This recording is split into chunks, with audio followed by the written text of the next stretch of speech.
नमस्कार। सुनो सुनाओ दिल की बात में आप सब लोगों का स्वागत है। जैसा कि आप सब जानते हैं कि इस पॉडकास्ट में हम मिडिल क्लास की ज़रूरत के हिसाब से, क्योंकि हम देखते हैं कि उनको सॉल्यूशंस भी उन्हीं के जैसे लोग ही दे सकते हैं, जो अपने फील्ड के अंदर कुछ सक्सेस पा लिए हों। ना कि वो लोग जो सेलिब्रिटीज़ हैं, क्योंकि वो लोग तो हमेशा ही अपने लेवल की सॉल्यूशन देते हैं जो शायद हम लोगों को उतना हमारे लिए फिजिबल ना होते हों। पर अभी हम लोग आज जिनके साथ में बात करने वाले हैं वो अंजू मीना जी हैं। अंजू मीना जी एक टाइम पे डॉक्टरेट किया उन्होंने, और डॉक्टरेट करने के बाद में एजुकेशन लाइन में ना जा करके उन्होंने फिटनेस वाला पाथ को चुना, और फिटनेस वाले पाथ में वो बहुत अच्छा लॉकडाउन के बाद में मैं ही बोलूँगा कि उन्होंने बहुत अच्छा किया। और आज की तारीख में वो खुद बहुत सक्सेसफुल बॉडी बिल्डर हैं, और बाकी भी वो अच्छा कर रही हैं, और मदर ऑफ टू चिल्ड्रन हैं, और उनकी परवरिश भी कर रही हैं, और वो बहुत ही अच्छे से कर रही हैं। तो मैं अब उनसे ही जानना चाहूँगा।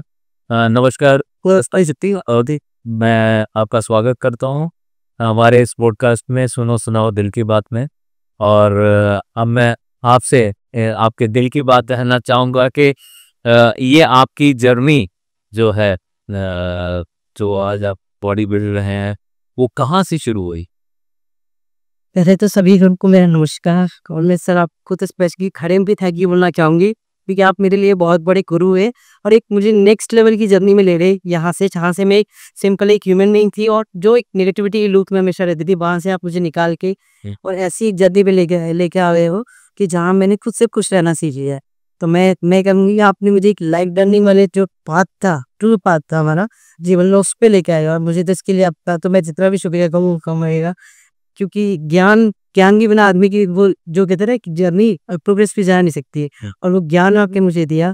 आज मैं चाहे वो मेरी एथलीट्स की जो ट्रेनिंग हो, या कई बार मतलब एथलीट के लेवल पे नहीं रहता, कई बार उसको उसकी बैक साइड की स्टोरी डिस्टर्ब बहुत कर दी है। तो वो जो बैक साइड की स्टोरी है, एथलीट वाले लेवल पे मैं करा सकती हूँ, लेकिन मुझे ज्यादा कलेक्ट करते हुए उसकी बैक साइड की स्टोरी को सही करने में, क्योंकि वो जो रूट कॉज सही हो जाता है तो मेरा वो वाला पार्ट अपने आप सही हो जाता है।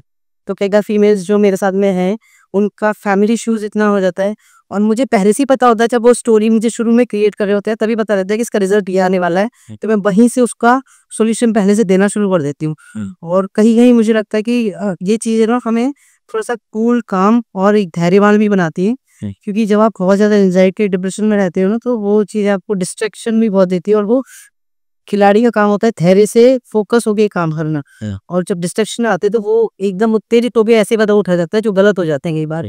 तो मुझे इस ज्ञान ने इतनी जगह पहुंचे, सक्सेसफुल बनाया, और अब मैं सही गलत को पहचानना भी अपने तरीके से सही गलत पहचानना सीखी हूँ। जो मुझे सही लगते हैं वो पहले पहले लगता था कि मैं दुनिया के तरीके से सही मानती थी, अभी मेरे हिसाब से, मेरी कॉन्शियसनेस के हिसाब से जो सही है वो सही लगता है मुझे। तो इसके लिए बहुत बड़ा धन्यवाद। और मेरी ये जर्नी जो शुरू हुई, ये जर्नी मेरी ऐसे मानिए कि खिलाड़ी होना मेरा शौक नहीं था, ना मेरी कोई उद्देश्य था खिलाड़ी होना है। मैं बचपन से 3 भाइयों की बहन थी, बहुत लाड़ प्यार से बड़ी। पापा पीडब्ल्यूडी में एग्जीक्यूटिव इंजीनियर थे, मम्मी पापा बहुत प्यार मिला मुझे हमेशा से, और मतलब तीनों भाइयों की स्कूल फी एक जाती थी और मेरे अकेले के अकेले जाते नहीं, क्योंकि पापा चाहते थे कि ये सोसाइटी जो है यहाँ पे फीमेल्स को कभी पढ़ने नहीं दिया जाता, क्योंकि मैं एक ऐसी सोसाइटी से आती हूँ जहाँ पे की रूढ़िवादी है, परंपराएं बहुत मानी जाती है, पुरुष प्रधान समाज है जहाँ पे पुरुषों की बहुत चलती है। तो और फीमेल एजुकेशन पे कोई ध्यान नहीं देता, क्योंकि फीमेल को एक ऐसा माना जाता है कि वो घर की चार दीवारी में बंद रहेगी और वो वहीं पे काम करेगी। अगर पुरुष उसके पति होंगे और वो चाहेंगे तो जाएगी, नहीं तो नहीं जाएगी, क्योंकि उसे हर बार परमिशन की जरूरत होती है। तो मैं जब अपने परिवार में इतना प्यार लाड से बड़ी, और जैसे जब मेरी शादी हुई, मैं एक ऐसे परिवार में आई जहाँ पे कि मुझे हर चीज़ परमिशन लेके करना पड़ा था। तो इस चीज़ ने मुझे बहुत डिस्टर्ब किया। फिर मेरी पहली बिटिया हो गई, तो अभी बिटिया होने के बाद जो इस समाज का इतना बड़ा वो चीज़ है ना कि बिटिया हो गई तो इसका फंक्शन नहीं करना चाहिए हमें, क्योंकि बिटिया है ये, तो ये कोई हमारे घर का नाम रोशन नहीं करेगी, बेटा होगा तब करेंगे। मैंने फिर हमने ससुराल में भी बोला कि बेटे होने की क्या गारंटी है, कोई लो नहीं सकता ना कि आपके हाथ में आएगी चीजें। अगर बेटी आप अच्छे से रखोगे तो यही फिर हमारी मतलब मैं मेरे रिवाज जो बोलने लगी कि बेटा तो होना ही चाहिए क्योंकि आपकी विरासत को कौन चलाएगा। तो मैंने यूं ही बोला कि आपकी कौन सी विरासत चलाएंगे, मैं चला देती हूँ, जो नहीं चल रही है मैं बेटी अब उसी बात कौन से चलाने। फिर पिताजी का ये रहा कि नहीं नहीं नहीं हम लोग एक बेटा को देंगे, ऐसा करके इतना मतलब मेरे साथ में इतना ऐसा मुझे लगा कि मैं जहाँ खुले पंख के साथ उड़ रही थी वो अचानक से कटे वो पंख, और कटने के साथ ही मेरे साथ में बहुत सारा एक बोझ भी आया एक साथ कि आप अभी आप मेंटली बहुत ज्यादा डिस्ट्रैक्ट होने लगे हो, और बहुत ज्यादा डिस्टर्बेंस था क्योंकि मेरी आइडेंटिटी तभी है जब मैं एक फीमेल हूँ, है ना। फीमेल की आइडेंटिटी फीमेल होना ही है, बट वो फीमेल होने का मतलब ये नहीं है कि आपको दबा दिए जाना, प्रेशराइज करना, उठ कर के इस चीज को बनाना, ये एक परिवार को बनाना ये मेरा काम था। बट वो परिवार बनाने के लिए स्पेसिफाई कर दिया कि लड़की होके बनाया जाएगा, एक और लड़की और ला करके नहीं बन सकता है। तो ये मुझे गलत लगा क्योंकि हर चीज में बैलेंस होना चाहिए, तो वो बैलेंस था ही नहीं, कहीं मुझे तो कुछ करने दिया ही नहीं जा रहा था। तो वो आइडेंटिटी क्रिएट करने वाला एक बीज मेरे अंदर आ गया था कि मुझे अपनी आइडेंटिटी फिर से क्रिएट करनी है, मैं लड़की हूँ, इस चीज को मुझे प्रूव करना था। और इसके लिए भी मैंने अपने स्टेप्स उठाए। मैं मतलब शादी के 3-4 साल बाद में वापस से मेरा पीएचडी जो था, वो मेरा पीएचडी का काम शादी के पहले एनरोलमेंट हो गया था लेकिन वो कंप्लीट नहीं हुआ था। तो मैंने उस शादी के बाद उसको वापस से फास्टली स्पीड अप करके कंप्लीट किया। 2013 में मेरी पीएचडी कंप्लीट हो गई थी, 2010 में मेरी बिटिया हुई थी, 2-3 साल की थी। तो मैंने रास्ता कोटा यूनिवर्सिटी में अप्लाई किया और वहाँ पे हाँ सपोर्ट तो हस्बैंड का था ही, बट हस्बैंड का सपोर्ट सिर्फ इतना ही था कि आप जाओगे आओगे, इसके अलावा और कहीं नहीं जाओगे। और उसमें भी आपको बिटिया को साथ को ले जाना पड़ेगा क्योंकि उस बिटिया छोटी है अभी आपकी, तो वो बिटिया को साथ हटना पड़ेगा। वो अभी आप क्लास में पढ़ाओगे, अभी बिटिया भी साथ में रहेगी, कभी बाई जी संभालेगी, कभी मुझे भी। तो मुझे बहुत परेशानी रहती है उसके साथ में भी, लेकिन मैंने जाना शुरू किया क्योंकि वो एक चीज ना मुझे दिख गया था कि आइडेंटिटी क्रिएट करेंगे, घर के बाद निकलना पड़ेगा।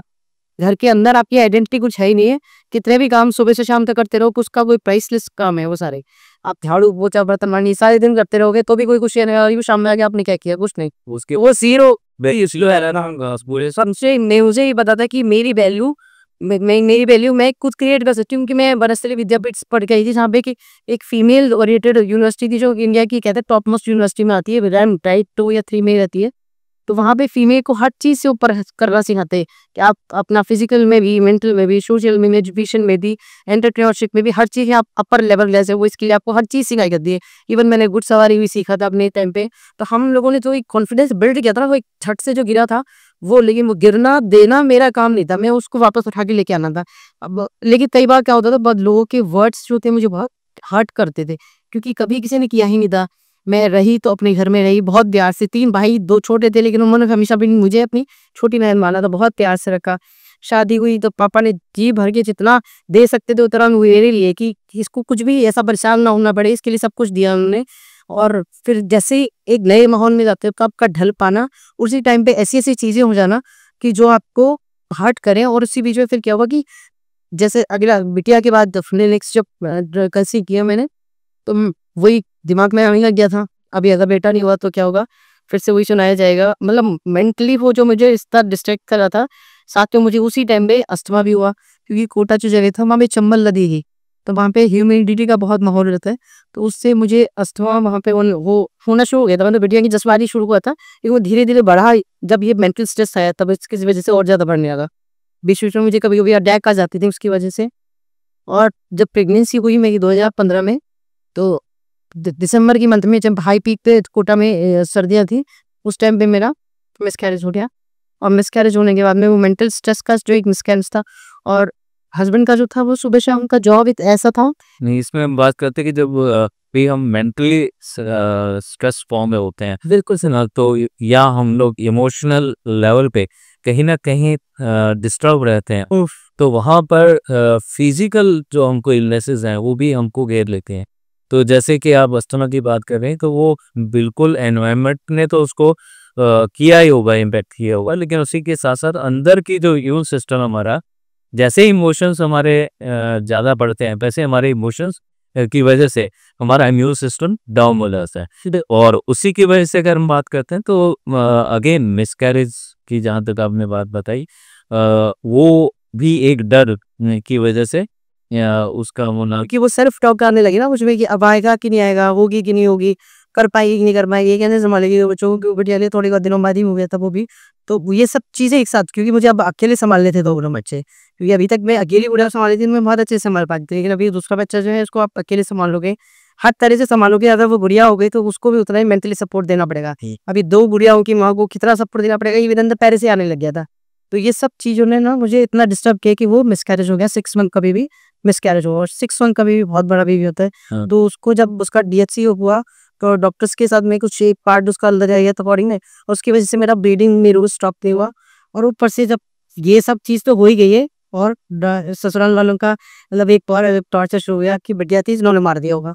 मतलब ऐसा एक और चीज़ आ गई हमारे साथ में कि एक और करेक्ट हो गई, मतलब जो चाह नहीं रहे थे वो भी, और एक और स्ट्रेस आ गया साथ में। अभी हम नहीं चाहते ये किसी को पता नहीं था, लेकिन सामने वालों खैर हो गए कि आपके पास में एक बिटिया थी, हमने उसका मिसकैरेज करा दिया होगा, क्योंकि आपको बेटा चाहिए था। लोग, सोसाइटी ऐसी है, सोसाइटी आपकी सो बार कभी साथ नहीं देती है, लेकिन आप बुरा कर देते एक बार सब पीछे आप ही में रह जाते हैं।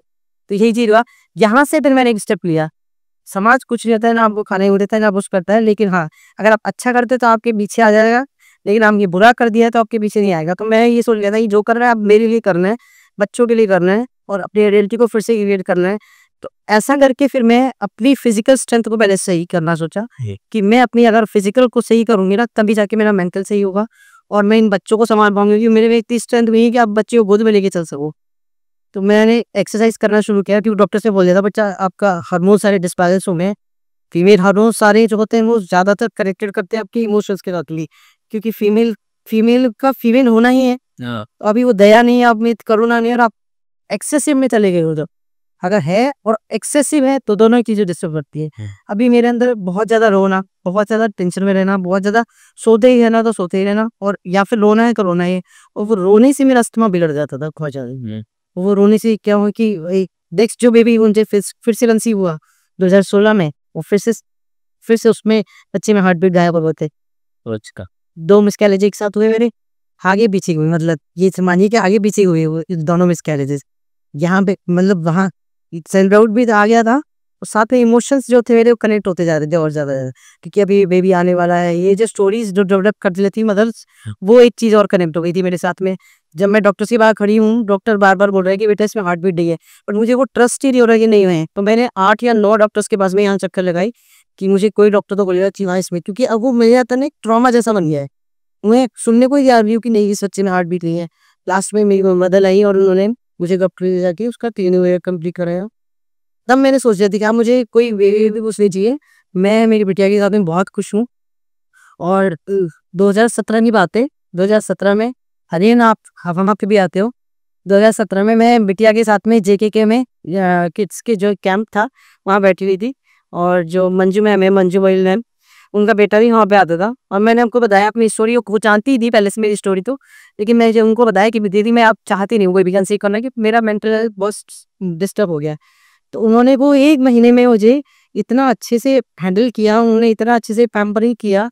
कहते हैं ना इंसान एक प्यार चाहता है सिर्फ, वो प्यार मुझे वहां से मिला। उन्होंने इतना करेक्ट किया मैंने हार्मोन बैलेंस करने के लिए जो जो टेक्निक्स बताई उन्होंने, उन चीज़ों ने मुझे बहुत अच्छे से सपोर्ट किया। और मई में हम मिले थे, और जून में मैंने अगला कंसीव कर लिया था बेबी। तो ये अगेन मैं कहूँगी NLP ने फिर से मेरे साथ एक मेरा के लिए किया कि वो बेबी कंसीव हुआ। फिर हमने मतलब वो पूरा जर्नी बहुत सक्सेसफुल रहा, क्योंकि दीदी ने मुझे इतना सब चीज़ें बताई थी कि आपको कुछ भी नहीं सोचना है, आप इसको भूल जाना है, ये जो है चीज़ आपके साथ इसको भूल जाना है, और गुड़िया के साथ एंजॉय करना है। ये स्कूल जा रही है तो अगर आपको लगता है तो आप इसके स्कूल के गार्डन जाके बैठ जाओ, आप इसको ट्यूशन ले जाओ, साथ में इसको डांस क्लासेस लेके जाओ, क्योंकि गुड़िया पहले जाती थी बट वो पहले गाड़ी से जाती है, अभी मैं छोड़ के आ रही थी उसको। उसकी डांस क्लास में पैदल पैदल उसके साथ जाती थी, वहाँ उसको देखती थी, फिर उसके साथ साथ पैदल पैदल में आती थी, फिर सब्जी लेने में उसके साथ पैदल पैदल जाती थी, उसको भी लेके जाती थी साथ में। फिर वो गार्डन में खेलती थी तो मैं उसके साथ ही रहती थी। तो मेरा पूरा टाइम उस 4 दीवारी से बाहर निकल के इंगेज होने लगा। और डॉक्टर ने भी बोल दिया था कि आप काम सारे करो, क्योंकि अब आप अगर बैठ गए ना तो फिर आपका हार्मोन फिर से डिस्टर्ब हो जाएगा, आपने वो ये सोचना नहीं है। और इसी बीच में मैंने थोड़ा सा अपना जो वेट था वो भी वापस से नॉर्मल पे कर लिया था। तो अभी ये पूरा बहुत अच्छा सा जर्नी रहा मेरा। मैं खुश भी थी। अपना जर्नलिंग, दीदी ने मुझे जर्नलिंग भी सिखाया था, तो मैं अपनी चीज़ें समझना सीखी थी कि मुझे जर्नलिंग भी करना है। इसी बीच सर का फिर से एक और सेशन मैंने अटेंड किया कोटक महिंद्रा की तरफ से। कविता मानी ने जो कलेक्टर आया मुझे, तो आपने मुझे जो बिटिया के लिए टेक्निक सिखाई, उसने फिर से मुझे और बिटिया के और क्लोज ला दिया। तो अभी बिटिया मेरी सबसे अच्छी दोस्ती जिसको आप कुछ भी शेयर कर सकते हो। तो मैं उसको अपने अंदर जब आप शेयर कर देते हो ना, तो आप अपने अंदर से खाली कर देते हो, नहीं तो वो क्या स्टॉप बन जाता है आपका। मैं बिटिया से शायद शेयर करने लगी, आज भी मेरी बिटिया सबसे अच्छी दोस्त है मेरी।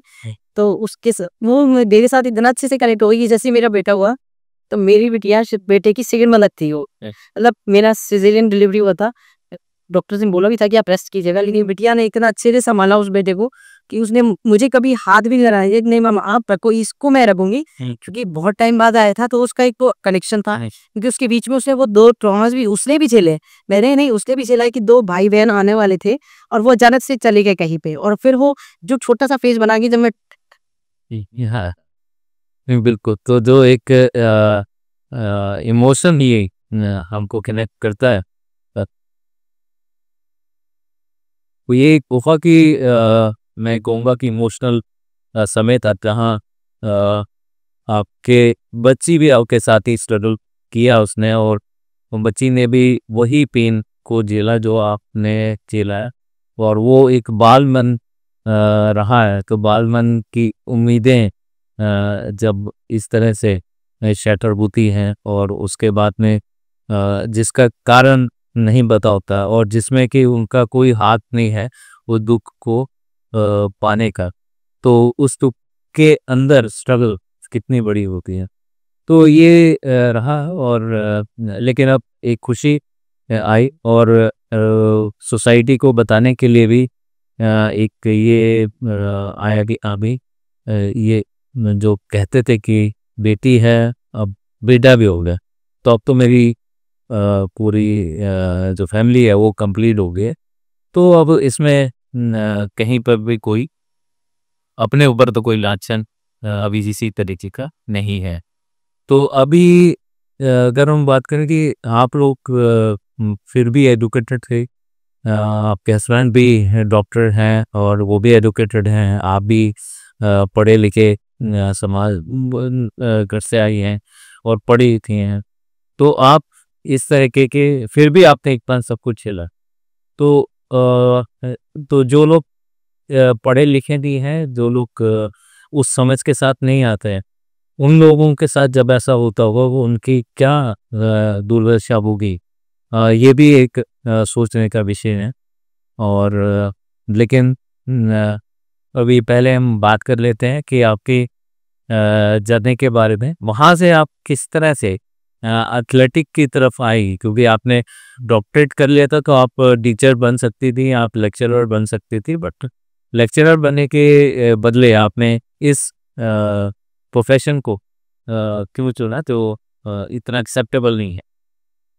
लेक्चरर बनने के पीछे भी एक कहानी है कि मैं जब कोटा यूनिवर्सिटी में थी तो लेक्चरशिप में थी, लेकिन ये स्पीच में जो ये जर्नी हुई यहाँ पे मेरे हस्बैंड का रोल बहुत वैसा रहा कि वो हमेशा पेरेंट्स की सुन के फिर मेरे ऊपर अप्लाई होता था। अब मुझे एजुकेशन में जाना नहीं था क्योंकि वहाँ मेरे हस्बैंड भी है साथ, अच्छा। इसलिए मुझे इस एजुकेशन सिस्टम में ले जा रहा था कि जहाँ भी जाओगे, राजस्थान यूनिवर्सिटी मतलब पूरे राजस्थान को ही करती है कंट्रोल, मुझे अब एजुकेशन सिस्टम में ले जा रहा था कि यहाँ मुझे ले जा रहा है क्योंकि यहाँ इनकी पावर सबसे ऊपर है। आप राजस्थान यूनिवर्सिटी में बैठे हो तुम, और जहाँ पावर है तो वहाँ से आप हर चीज़ को कंट्रोल कर सकते हो। कॉलेज में बोल सकते हो कि ये नहीं आएगी और आप इसके ऐसे अवेयरनेस लगाते रहिए, क्लास चलती रहेगी, जो कि मैं देखती हूँ आज कम यूनिवर्सिटीज में ऐसा होता है। तो मुझे क्या नहीं जाना था बिल्कुल, मतलब मेरे में अंदर से ही मन बना लिया था मुझे एजुकेशन में जाना नहीं है, मुझे कहीं ऐसी जगह जाना है जहाँ पे इनका कोई राज ना हो, जहाँ मैं फ्लरिश कर सकूँ, अच्छे से उड़ सकूँ, वो जो उड़ती चिड़िया के पंख कटे थे वो वापस से उड़ सके। तो इसके लिए मुझे ऐसी जगह जाना था जहाँ मैं सच में उड़ सकूँ। तो मैंने अपने आप को पहले फिजिकल स्ट्रेंथ को डेवलप किया फिर से, क्योंकि बेटा सिजेरियन हुआ था, हार्मोन डिस्टर्बेंस पहले से थे, अभी अस्थमा भी है आपको साथ में। तो ये तीनों चीज़ों के लिए मैंने फिर से अपने आप को एक्सरसाइज करना शुरू किया। एक्सरसाइज करना शुरू किया, इसी बीच में लॉकडाउन आ गया है, और लॉकडाउन आ गया जब मैं दीदी मंजू मैम से मिली थी तो एक चीज़ मैंने बहुत अच्छे से सीख ली थी, आप जो चाहो वो पा सकते हो, उससे मन को उस तरीके से मैनिफेस्ट करो, उस एनर्जीज के साथ कनेक्ट कर जाओ।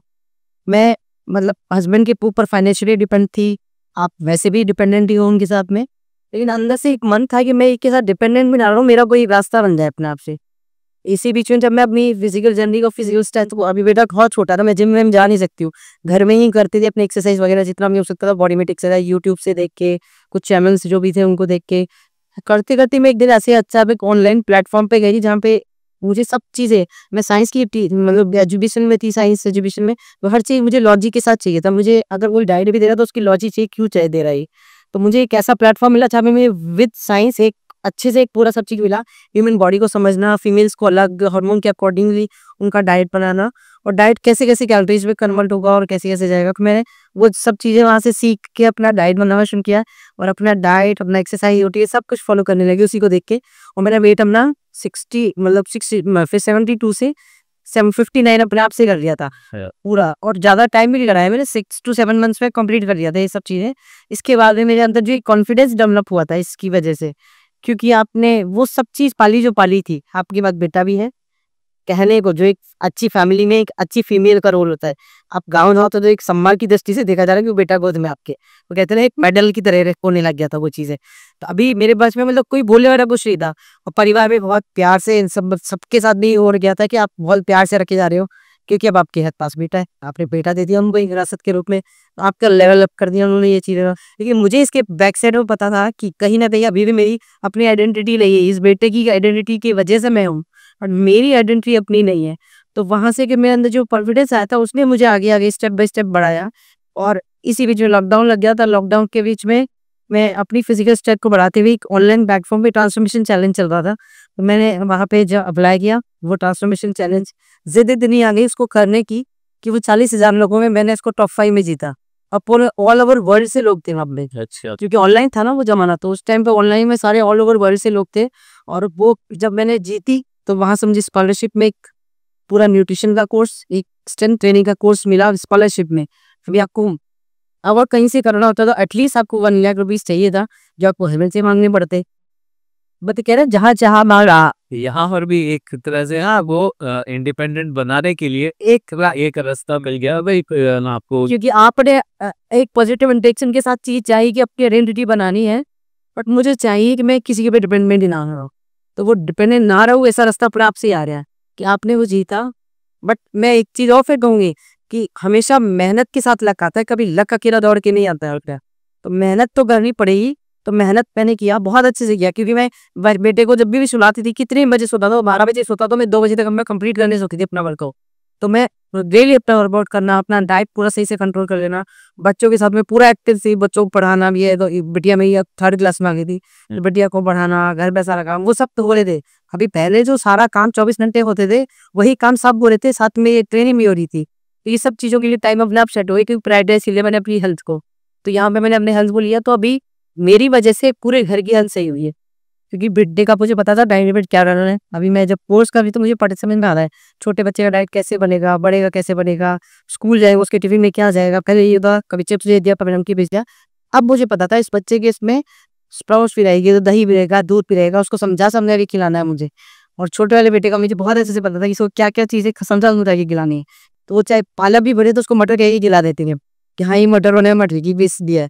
तो वो बहुत अच्छे से मैं इस पर उनका ल्यूट कहते हैं ना, एक एजुकेशन में अगर फीमेल एक एजुकेट होती है, पूरा घर एजुकेट होता है। बिल्कुल। तो एक जो हमने बहुत अच्छी बात की है कि लक अकेला नहीं आता है, लक के साथ में हार्डवर्क आता है, और वो आपको मेहनत करनी पड़ती है। मेहनत करने के बाद में ही या कहीं आपको जब ये कह रहे हो कि खुश होता है यूनिवर्स को वहाँ से आपको वो ले गया था राइस के रूप में मिलता है, प्राइज के तौर पे लक मिलता है। और जहाँ एक लेडी है घर के अंदर में अगर एडुकेटेड हो तो वो पूरे घर को ही एजुकेशन देती है। और उसी तरीके से अगर वो फिटनेस के अंदर एजुकेशन सुन रही है और फिटनेस के अंदर में एक माइलस्टोन्स भी अपने उसने अचीव किए हैं, तो उसके इसके अंदर में पूरे घर को फिटनेस के तौर पे वो रखती हैं, और उसमें वो उनको सबको हेल्थ वाइज कॉन्शियस करते हैं और उनको हेल्दी बनाती है। तो ये स्ट्रगल्स में है। अब उसमें आपको अब एथलीट से मेरी चल ये होती है नहीं कैसे अभी जब मैंने टॉप 5 में 25 मतलब 24,000 लोगों में जब टॉप 5 में थी, एजुकेशन की मुझे नॉलेज पूरी थी। अब इसके आगे बस स्टेप में देखने लगी क्या चीज़ है जो आगे जा सकते हैं। तो उसी टाइप पे ICN गोवा करिए, जो हायर नेचुरल करके एक कंपटीशन होता है जहाँ आप नेचुरली कम्पीट करते हो। और मैं जब जीती हूँ, रिजल्ट आया है गोवा में, सुनील क्या नाम है इनका, सुनील शेट्टी जो है, उन्होंने मेरा अनाउंस किया है कि आप टॉप उसमें हो, जो आप सोच ही नहीं सकते हो। हर एक न्यूज मुझे बेड पे बुधा रही थी, मतलब मैं टॉप 25 में हूँ, जो टॉप 5 में हूँ 24,000 में। इस न्यूज ने मुझे तरफ कुछ किया। उसके बाद में मैं मतलब सुन रही हूँ कि गोवा में अनाउंसमेंट हो रहा है, जो आईसीएन कंपटीशन हो रहा है, वहाँ के स्टेज के ऊपर मेरा नाम अनाउंस हो रहा है। जो ये लड़की घर में बंद रहती थी, मैं सोच के इतना खुश थी कि दिया तो इतना मतलब जितना छप्पर मार के जो देते हैं वो मिला मुझे। और उसके जस्ट बाद ही कॉल आता है मेरे पास में, जिस कंपनी ने मुझे मतलब ये सब चीज दिया है, वहाँ के टॉप वन अप तो कोच का कॉल आता है, जिनके पास पता नहीं मेरा नंबर भी कहाँ से आया। और वो बोलते हैं कि अंजू, अगले बार के इस कंपटीशन के लिए मैं आपको स्पॉन्सरशिप कर रहा हूँ और आप इसके लिए प्रिपरेशन करो। मतलब आप सोच अभी राउंड खड़े हो रहे कि मुझे मतलब उनका ऐसा पर्सन जिसका 10 सेकंड के अंदर स्लॉट फुल हो जाता है। मतलब इतना मुश्किल होता है, 12 बजे जब स्लॉट ओपन होते हैं 12:10 पे, तो 12:10 पे कंप्लीट हो जाता है उनका स्लॉट। इतनी ज्यादा वहाँ उस पर्सन का फोन मेरे पास में आएगी, मैं आपको स्पॉन्सरशिप दे रहा हूँ और आप इसके लिए प्रिपरेशन करो। यहाँ मैंने फिर अभी चीज जाने वाली थी इसमें कि अब मुझे गोवा के लिए प्रिपरेशन करना है। इसी वजह फिर मुझे मेरे जो अभी कोच थे, अभी कोच है हाल फिलहाल में, और मेरे साथ में डायरेक्टर भी हैं ESL अकेडमी में, फाउंडर भी है गोवा के, तो वो मिले मुझे और उन्होंने मुझे और अच्छे से अभी तक मैं तो जो था जो मिल रहा था उसके साथ में कर रही थी, लेकिन यहाँ से मुझे प्रॉपर नॉलेज मिलना शुरू किया। सर ने फिर मुझे बताया कि आप प्रॉपर बॉडी बिल्डिंग के साथ में करो, और बॉडी बिल्डिंग का सब कुछ प्रिपरेशन करा के मैंने फर्स्ट कॉम्पिटिशन दिया था बार। नाम का देखिए आप, नाम कैसे कनेक्ट होगा, आईसीएन गोवा उन्होंने मुझे बोला कि गोवा का स्पॉन्सरशिप करता हूँ, यहाँ मैं फर्स्ट कंपटीशन खेलने जा रही हूँ गोवा में, यहाँ से भी मतलब अगले 1 साल बाद जा रही है कि जा भी गोवा में ही मैं वापस से। और उसी स्टेज पे मैं वर्ल्ड की फर्स्ट वुमेन जो होती है अपनी बाउंसरी कैटेगरी में वो जीत के आई। मतलब पहला ऐसा कहते हैं ना, विचारों का बोलों के बाद सबका एक एक कनेक्शन होता है। वो 1 साल बाद में मैंने गोवा से ही जीता, और जीत के जब मैं आई हूँ तो मुझे यहाँ पे जितने लोगों का प्यार मिला, सम्मान मिला और एक सपोर्ट मिला, जो एक प्यार मुझे मिल नहीं रहा था अभी तक। आइडेंटिटी तो मैं क्रिएट कर चुकी थी वहां पे, लेकिन जो प्यार मुझे जयपुर ने दिया, इस सोसाइटी ने दिया, फिटनेस इंडस्ट्री ने दिया, एक रेस्पेक्ट दिया मुझे। क्योंकि मुझे ये लगता है कि ये फिजिकल मतलब फीमेल जब फिटनेस में आती है तो सिर्फ एक शो ऑफ जैसा चीज रह जाती है यहाँ पे। अभी के जमाने में मुझे लगता है शो ऑफ रह जाती है। माँ अपनी वो अपनी मतलब एक बाउंड्री क्रिएट नहीं रखती है, एक हेल्दी बाउंड्री क्रिएट रखे, वो उसके ओवर चली जाती है तो वो सोसाइटी में बदनाम भी करती है कहीं ना कहीं। हाँ, तो जहाँ पे हम देखते हैं कि अभी इस समय रील्स का इनका जमाना है, तो सोशल मीडिया का, तो वहाँ पे वो अपनी बाउंड्रीज को कहीं ना कहीं प्रॉपर लाइन नहीं लगाती, बिल्कुल, वो कॉन्फिडेंस ओवर कॉन्फिडेंस में डेवलप हो जाता है। ओवर कॉन्फिडेंस में डेवलप हो जाता है, तो जहाँ पे कि नुकसान करता है। बिल्कुल सर। और पहले वो बाउंड्रीज बना लेनी चाहिए, वही कि हाँ मेरे को इस दायरे के अंदर में ही रह के कि मैं तो अभी एक पुरुष प्रधान देश से आई हूँ, तो वहां पे तो मुझे पता था कि यहाँ बाउंड्रीज है, मुझे पहले से ही पता था ये चीजें, क्योंकि आप एक ससुराल में रहती लड़की हुई, मदर हुई, सब चीज मुझे पता था कि आपकी एक बाउंड्री क्या क्या हो सकती है। बट उस हेल्दी बाउंड्री में रह करके आप कितना फ्लरिश कर सकते हो, ये चीज आपको देखना था। और मैंने यहाँ आते ही सबसे पहले मुझे क्योंकि मैं अब फिटनेस इंडस्ट्री में हूँ, हर लोगों के मुझे मैसेज आ रहे हैं, वो बहुत सारे इतने सारे, पर मुझे पता था इस टाइम के बाद मुझे किसी का भी कॉल लेना है, कोई भी होगा, क्योंकि यहाँ मेरे घर पर टाइम है। और इससे पहले जो बॉल आते थे उनमें भी मुझे पता लगता था कि हाँ ये मेरे काम से सही से बात करेगा, ये नहीं करेगा, ये ऐसा करेगा, तो मैं वहां से डिस्करेक्ट होते हैं। यहाँ पे अभी अपनी जो समझ और सोच कुछ भी फिर कुछ काम में आ रही कि कहाँ पे कि एक टाइम का दायरा बना गया, फैमिली का टाइम और ये मेरा प्रोफेशन का टाइम है। और या ये लोग ऐसे हैं जो शायद मेरी एनर्जीज को डिस्कनेक्ट करते थे। मैं एक्चुअली मैं जहाँ भी पढ़ी होती हूँ मुझे एनर्जी बहुत अच्छे से फील होने लगी थी, वो भी सेम आपकी मेडिटेशन की वजह से और मैम पंचवती की वजह से, कि मुझे एलर्जीज फील हो जाती थी। जब मुझे लगता था ये पर्सन मुझे फर्स्ट या सेकंड मीटिंग में मुझे डिस्ट्रैक्शन होता, मैं बहुत ही अलग हो जाती थी उससे, या तो उसका कॉल नहीं उठाती हूँ या फिर मैं उससे बिल्कुल बात करना बंद कर देती हूँ कि नहीं मुझे ये डिस्ट्रैक्ट कर ही रहा है किसी वे में, और जितना हो सके फॉर्मल वे में कंप्लीट करती थी उस चीज़ को। जहाँ मैं कनेक्ट करती थी अननोन लोगों से भी, वहाँ फिर मेरा इतना अच्छा बॉन्ड के क्रिएट हुआ फीमेल्स के साथ में या मेल्स के साथ में भी, कि वहाँ मैं फिर बहुत अच्छे से उन्होंने भी मेरे साथ ग्रोथ किया है। तो ऐसे आपने अब एथलीट के तौर पे आपने बिल्कुल जो एंड कर रही थी इस कॉलेज में। अभी आना मेरा मकसद नहीं था, ना मैं खेलना मेरा मकसद था, सिर्फ यूनिवर्स हेल्प करता गया, मैं उस जगह आ गई थी। लेकिन अभी भी मुझे मेरी आइडेंटिटी क्रिएट करा था वो हो चुकी थी। अब मुझे लगता था मेरे पीछे की जो फीमेल है वो भी तो सेम वे में करके आनी, क्योंकि मैं इतने अच्छे से घर से आई, मैंने इतना स्ट्रगल किया, तो मेरे पीछे बहुत लोग स्ट्रगल कर रहे हैं।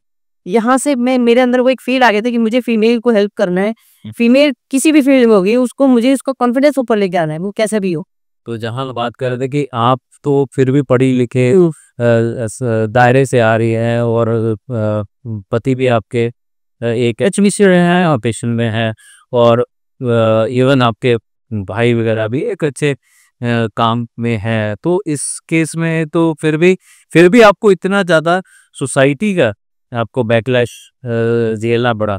तो जहाँ पर कि एजुकेशन है ही नहीं है, और वो लोग एक गरीब तबके से भी आते हैं, तो वहाँ पर अगर कहीं ना वुमेन कोई करना चाहे तो उनके लिए तो कितना स्ट्रगल होगा।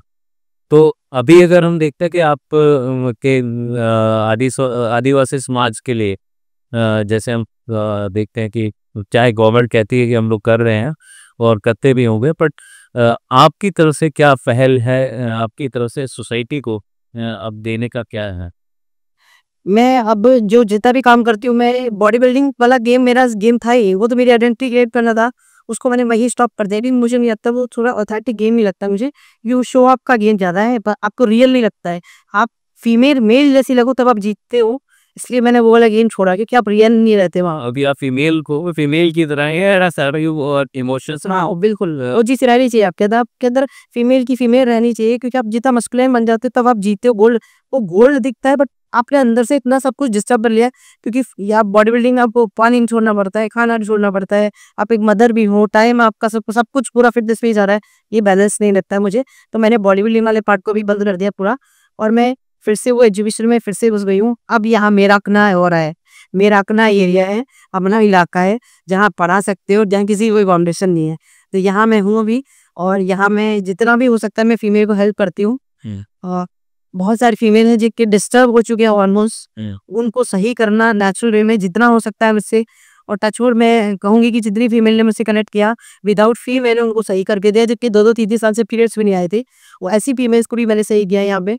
और अच्छे अच्छे डिपार्टमेंट में जॉब रखी वो बॉडी बिल्डिंग की वजह से, लेकिन उसके बैक साइड में को पता है कि ये गेम हमारा ये सही नहीं है, कोई भी सही मैसेज को डिस्प्ले नहीं करता है कि सही क्या होना चाहिए। आप नेचुरल वे में आओ, विदाउट ड्रग्स आओ, ये सब चीज़ें। और कोचेस को भी कोई नॉलेज नहीं इतना ज़्यादा कि वो लोग सही से साइंस के साथ में इसको बैकअप कर सके, इसलिए मुझे ये गेम, और जजेस जो बैठते जज करते उनको ही पता है कि क्या जजमेंट होना चाहिए फीमेल फेमिनिटी के साथ। तो स्टेज पे हो वो मस्कुलिनिटी को देखते हैं उसके साथ में, इसलिए मुझे ये कनेक्ट नहीं करता है ये। तो यहाँ मैंने स्टॉप किया। अभी मैं एजुकेशन में हूँ, तो जितनी भी मुझसे आदिवासी समाज से भी जो भी मिलती है, जितनी भी सभाएं मुझे बुलाया जाता है, क्योंकि मैंने एक समाज के उस तबके पे अपना नाम किया है, आप क्यों ना समझे क्या ही बॉडी बिल्डर हूँ मैं, उस वजह से भी मुझे कहते हैं कि सम्मानजनक दृष्टि से जगह पे बुलाया जाता है। मैं जितना हो सकता है कोशिश ये करती हूँ कि फीमेल को उनका एक जो रहन सहन खान पान ये सही होना चाहिए, ये इसके बारे में समझाना, प्लस में साथ भी अपने आप को खेल, शिक्षा और आपका आत्मनिर्भरता, ये तीनों चीज आपके साथ में होनी ही होनी चाहिए। अगर आप बस शिक्षा नहीं है, आप बिल्कुल जीरो जाते हो, आपके माइंड में अगर अपने अंदर वो क्रिएटिविटी नहीं है, अपने अंदर वो हैप्पीनेस नहीं है, तो आप बिल्कुल खाली हो। तो हैप्पीनेस आपके साथ में आती है जब भी आप किसी चीज से कनेक्ट होते हो। खेल किसी चीज से हो सकता है, अपने बच्चे के साथ खेलिए, आप अपने किसी अगरबत्ती का धुआं भी उड़ रहा है तो वो भी आपको एक छल्ला मनारी देता है, वो भी खेल में खेल है। तो हर चीज है में खेल है, उसको पहचानना, उसके साथ कनेक्ट करना अपने आप को, जो आपको खुशी दे। तो इस चीज में आपके साथ होनी चाहिए, ये फ्री में है, आप उसको जानना सीखिए बस। और एक आपके आत्मनिर्भरता होनी चाहिए, क्योंकि आप किसी पे डिपेंड हो जाते हो, वो थोड़े टाइम बाद पैरासाइट जैसे आप बन जाते हो, और वो पर्सन आपके लिए फिर वो कुछ भी करेगा, देखो। वो अपने प्रेशर में आपसे कुछ भी करवाएगा, वो आप कुछ भी करने को तैयार होते, क्यों? क्योंकि आप डिपेंड हो। तो यहाँ पे आपको आत्मनिर्भर होने की बहुत जरूरत है। वो आजकल तो बहुत सेल्फ हेल्प ग्रुप भी बनाए गए हैं गवर्नमेंट ने, सच से यहाँ गवर्नमेंट स्पॉन्सर भी कर रही है हमारे।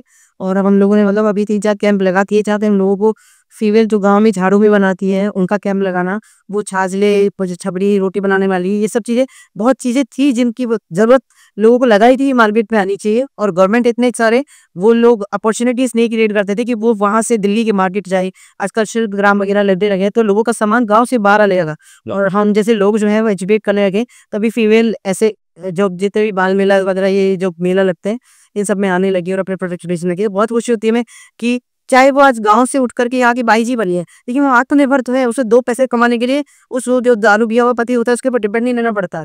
आज वो अपने मन से अपने बच्चों को कुछ भी दिला सकती है, वो चाहे कुछ भी काम, कोई छोटा बड़ा नहीं होता। आप सिर्फ अपनी एक वैल्यू करने के लिए वो काम कर लेना चाहिए। अगर चोरी करना या ऐसे कामों में काम नहीं होता है, गलत कामों में। बिल्कुल। तो आपको कोई भी काम करें, बट आप आत्मनिर्भर होके काम करें, जिससे कि आप किसी पे इतना डिपेंडेंट ना हो जाए कि वो आपका फ़ायदा उठाने लग जाए या आपको गलत तरीके से टॉर्चर कर सके।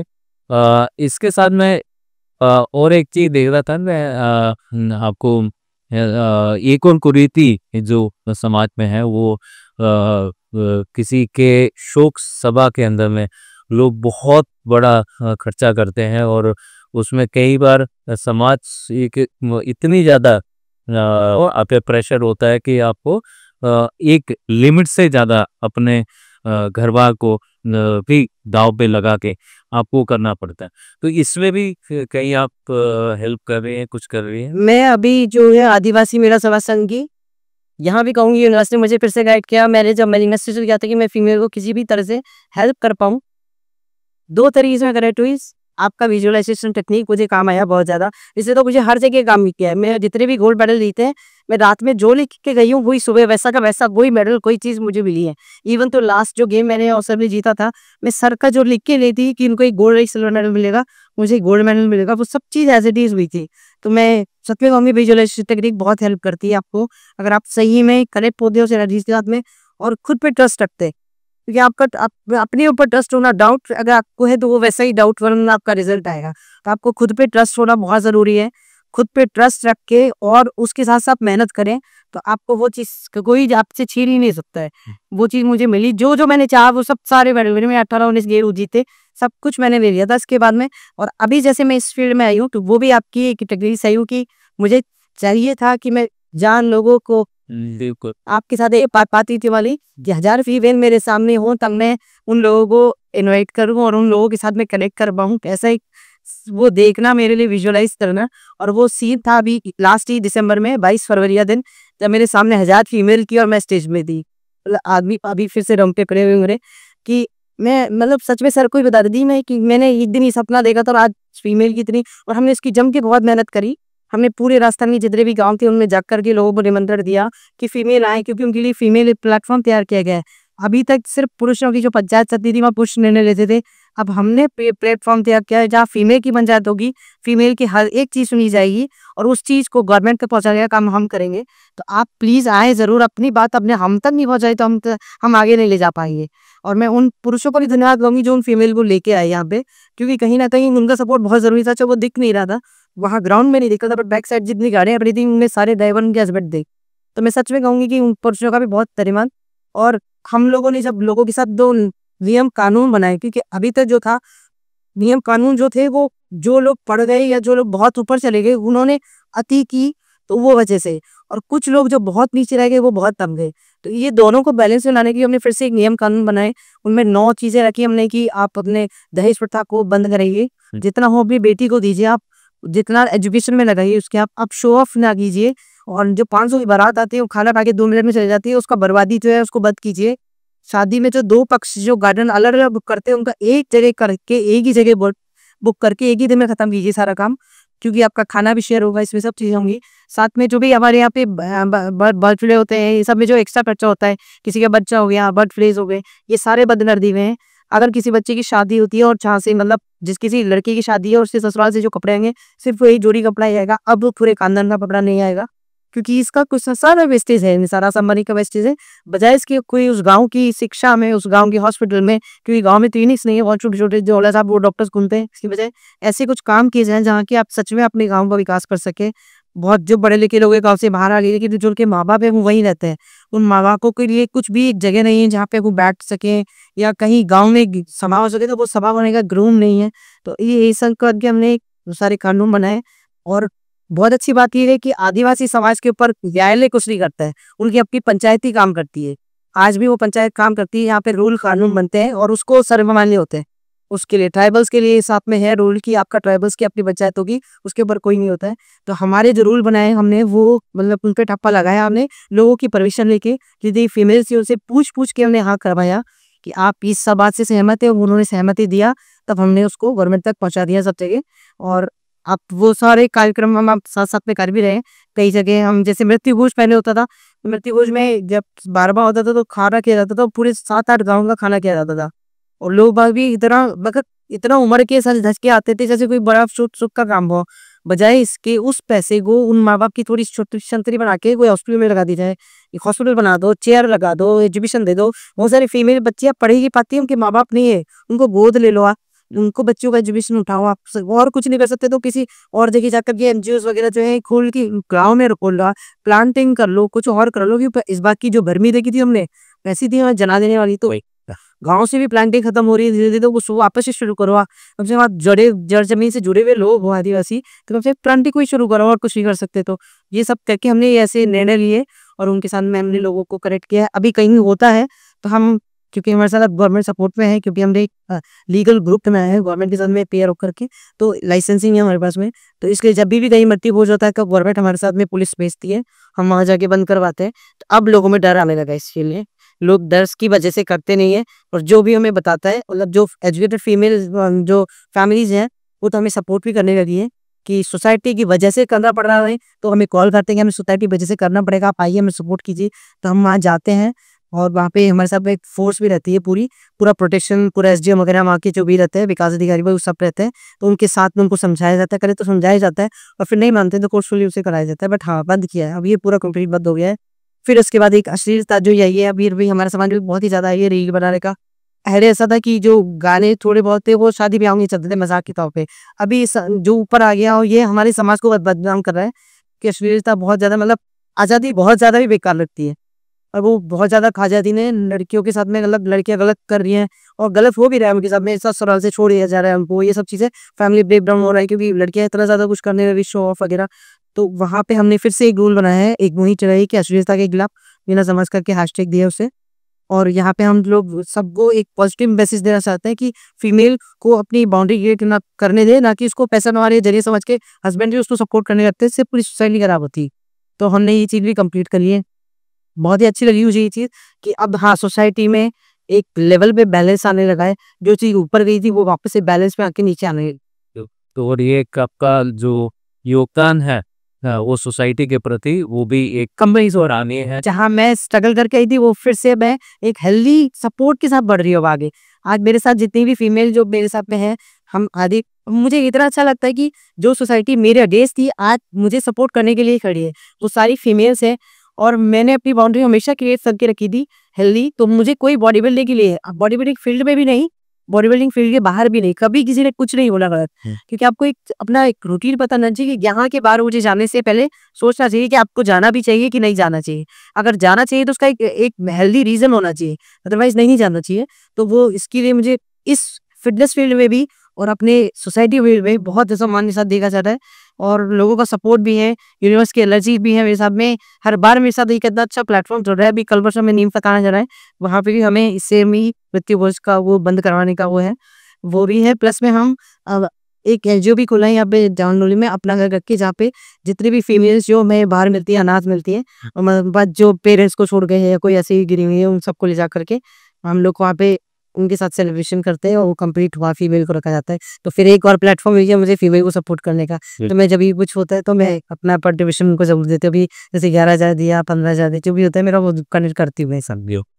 तो जो अभी हमने एक बार गोद सेटिंग करी थी कि 1,000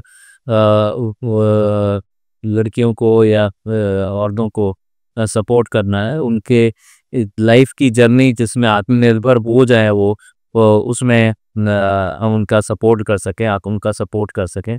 तो मेरे को लगता है कि वो तो पूरा हुआ होगा भैया। मुझे मतलब दिल्ली आदिवासी जो अपना वो है डिपार्टमेंट गवर्नमेंट का, वहाँ से बुलाटी सम्मान भी मिला है इस चीज के लिए। तो ये जर्नी तो मैंने जो विजुअलाइज किया है, इतने दिल से करेक्ट हुई है मेरे साथ में कि वो पूरी सब कंप्लीट हुई है, मैंने देखी भी है उसको अच्छे से जीते हुए। तो बहुत बढ़िया। और आप ना सिर्फ आप अभी अपने लिए काम कर रहे हैं, बल्कि आप सोसाइटी के लिए भी काम कर रहे हैं, बाकी लोगों के लिए भी काम कर रहे हैं। और इन सब चीज़ों को देखते हुए अगर हम देखते हैं तो ये एक कंप्लीट ओवरऑल डेवलपमेंट है। ना सिर्फ उसमें आपका अपने लिए आप ग्रोथ कर रही है, बल्कि अपने सोसाइटी के लिए भी और अपनी जड़ों के लिए भी आप कंट्रीब्यूट कर रही हैं। तो इसके साथ ही मैं आपसे चाहूँगा कि आप अपने हमारे इस ऑडियंस को कोई मैसेज दे सके, लास्ट मैसेज। हाँ, मैं फीमेल को कहना चाहूंगी कि अपने अंदर डर आने नहीं देना चाहिए। अगर डर आता है तो वो आपको फिर अपने अंदर डाउट क्रिएट कराता है, वो डाउट फिर आपको पीछे लेके जाता है। तो अपने आप को डर से बाहर निकालें और अपनी आत्मनिर्भरता को पहचानें। हर कोई आत्मनिर्भर हो सकता है, वो अपने आप की क्रिएटिविटी को जान करके उसको उसके साथ अपने कनेक्ट करें और निकले बाहर और अपने आप को खुश रहना सीखें, खुश फील कराना सीखें। बस मैं यही कहना चाहूँगी। और कभी अगर मौका मिले तो एनएलपी के साथ में एक बार ज़रूर कनेक्ट करें, क्योंकि ये आपको पूरी लाइफ की जर्नी के साथ में कनेक्ट करेगा। आप सोच भी नहीं सकते हो कि आपके सपने कैसे पूरे हुए, आपने जो बोला वो कैसे कनेक्ट हुआ। ये सब चीज़ें आपको समझ में आएगी अगर आप एलएलबी के साथ में कनेक्ट करते हो। और अपनी खुद की लाइफ का पर्पस क्या है, ये आपको यहाँ करके समझ में आता है। अब मेरा पर्पस ना पैसा कमाना है, ना मेरा पर्पस ये है कि मैं घर में रह के एक फीमेल बन के रहूं या एक किसी की वो मतलब कहते हैं ना सेवा चाकरी करते रहूं। नहीं, मेरा पर्पस था 1000 फीमेल्स को सपोर्ट करना। वो मेरा पर्पस इतने अच्छे से पूरा हो रहा है। मैं बहुत बड़े एक मुहिम के साथ में जुड़ चुकी हूँ, जहाँ मैं डेली कुछ ना कुछ थोड़ा बहुत कंट्रीब्यूट करती हूँ, चाहे वो, और मैं वहाँ एज ए सलाहकार अपॉइंटेड हूँ। मतलब ये एक बहुत अच्छी पोस्ट मिली है मुझे, जहाँ पे मुझे मेरी सलाह के बिना कोई काम नहीं होता है। तो जहाँ मुझे इतना अच्छा ओहदा मिला है, ये सिर्फ हुआ है एनएलपी की वजह से, क्योंकि मैंने उस चीज को देखा, विजुअलाइज किया, उस टाइम पे किया, और वो फ्यूचर में मतलब उस फ्यूचर टाइमलाइन में आकर के मैंने किया था, तो सब चीज़ कंप्लीट हो रही है। तो ये चीज़ आप टाइमलाइन को भी चेंज कर सकते हैं इसके साथ में। Thank you so much sir आपका। मेरी मतलब कितना ओवरऑल फुलफिल कर दिया आपने जब भी हो। ये भी बहुत बढ़िया लगा और कि आपको वो सब मिला है जो आप चाह रही थी। और इसी शुभकामनाओं के साथ में मैं चाहूँगा कि आप और भी लोगों को और भी औरतों को आप उनके साथ कनेक्ट करें और उनको भी एक दिशा दें और उनको भी अपने जैसे ही सक्सेस की तरफ लेके जाए। धन्यवाद आपका बहुत बहुत। Thank you. Thank you so much sir. Thank you. और अभी हम अंजू मीना जी से बात कर रहे थे। अंजू मीना जो कि एथलीट भी थी और आज की तारीख में वो समाज सेवा में भी अपना योगदान दे रही हैं। और इस चीज़ के लिए अगर कोई किसी भी तरीके से अगर उनकी हेल्प लेना चाहे, मिलना चाहे और उनकी लाइफ की जर्नी के साथ जुड़ के कुछ मदद लेना चाहे या कुछ कंट्रीब्यूट करना चाहे, तो आप प्लीज़ इनसे मिलिए और इनके साथ में जुड़ के इनके साथ काम करिए। धन्यवाद। Thank you.